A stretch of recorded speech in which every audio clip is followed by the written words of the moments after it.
tengo el gusto de presentarles a la doctora Azalia Juárez Moya, quien nos hablará del tema indicaciones para la transfusión sanguínea. La doctora Juárez es pediatra y hematóloga pediatra por la UNAM. Actualmente es responsable sanitario del Servicio de Transfusión Sanguínea del Hospital General Regional número 2, así como responsable sanitario del Centro de Colecta. Es socio de la Sociedad Mexicana de Pediatría y de la Agrupación Mexicana para el Estudio de la Hematología. Dentro de la hematología pediátrica se especializa en el diagnóstico y tratamiento de anemias, leucemia infantil linfoblástica aguda, coagulación intravascular diseminada y hemofilia. Doctora, bienvenida. Primero que nada, gracias a la agrupación por haberme considerado para este tema. En realidad, indicaciones de transfusión es un tema muy importante. Muchas veces no le damos esa importancia como tal porque como transfundimos tanto, creemos que ya todos lo sabemos, ¿no? Medicina transfusional en los últimos años ha crecido bastante, tan es así que ya hay una alta especialidad en medicina transfusional. Pero vamos a plantearnos objetivos, vamos a ver nada más antecedentes, voy a ver generalidades y mi principal objetivo va a ser proporcionar información basada en evidencia para las indicaciones de transfusión en adultos, pero también en niños, de concentrados eritrocitarios, plaquetas, plasma fresco congelado, y aunque actualmente en países de primer mundo los crioprecipitados ya prácticamente están obsoletos por los liofilizados, pues México es un país todavía de tercer mundo, que no tenemos acceso tan fácil a esos liofilizados y bueno, los crioprecipitados siguen siendo parte de el uso en nuestra práctica clínica.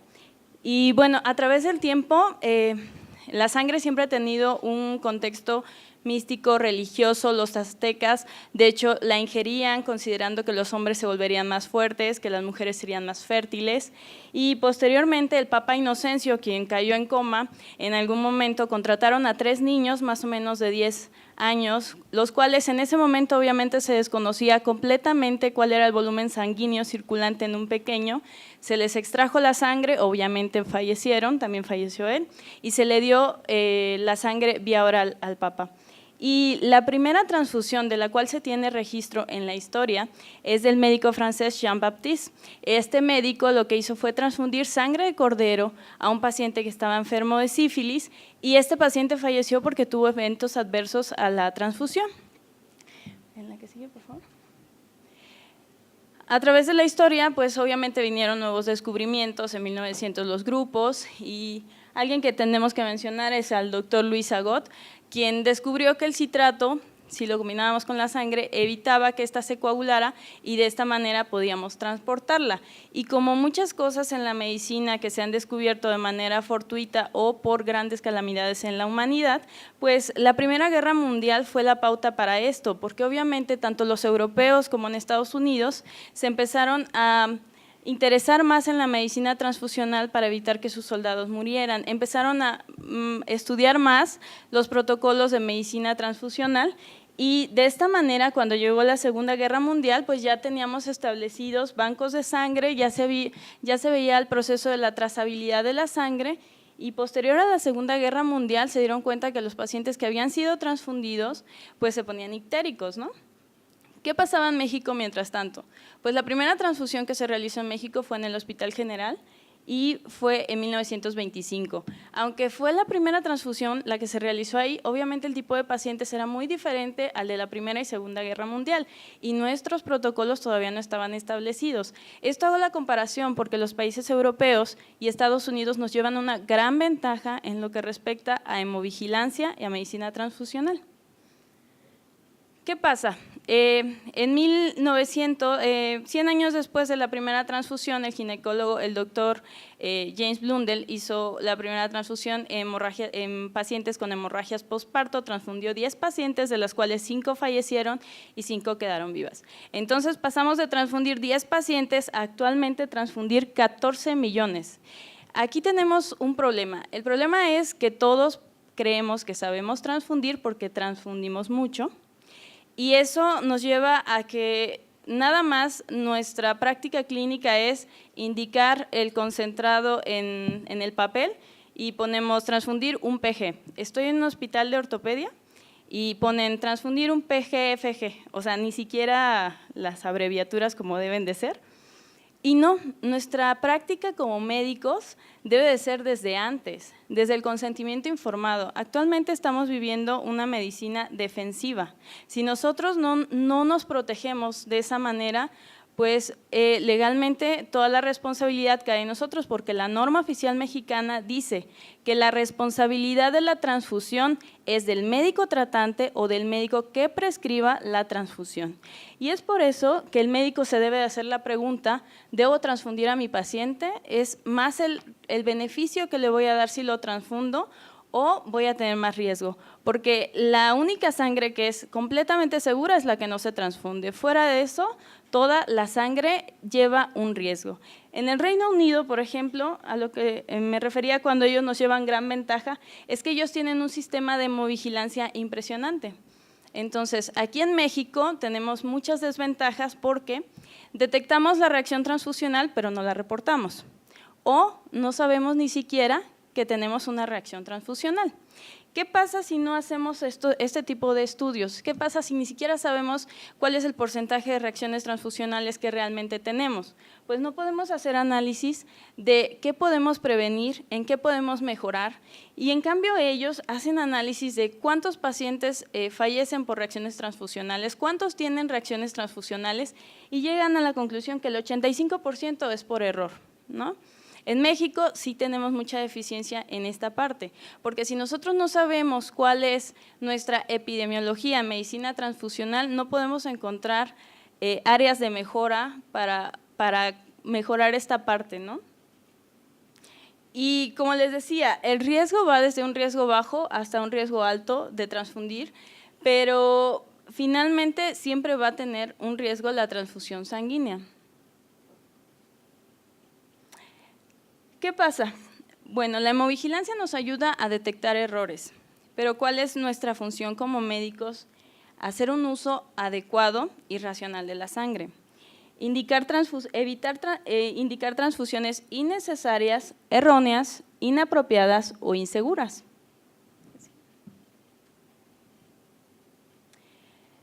Los concentrados eritrocitarios,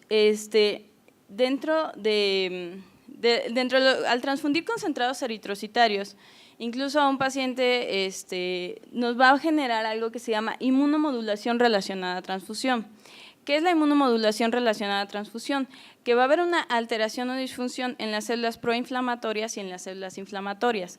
Actualmente, además de que los linfocitos tienen gran actividad en esta parte, se sabe que los macrófagos también. ¿Por qué? Porque los macrófagos pueden exhibir memoria si se exponen a diversos factores, ya sea a las células apoptóticas, a los lipopolisacáridos, a beta-glicano, y que además estos macrófagos lo que van a hacer es generar un cambio en la epigenética, en el metabolismo y en la fisiología.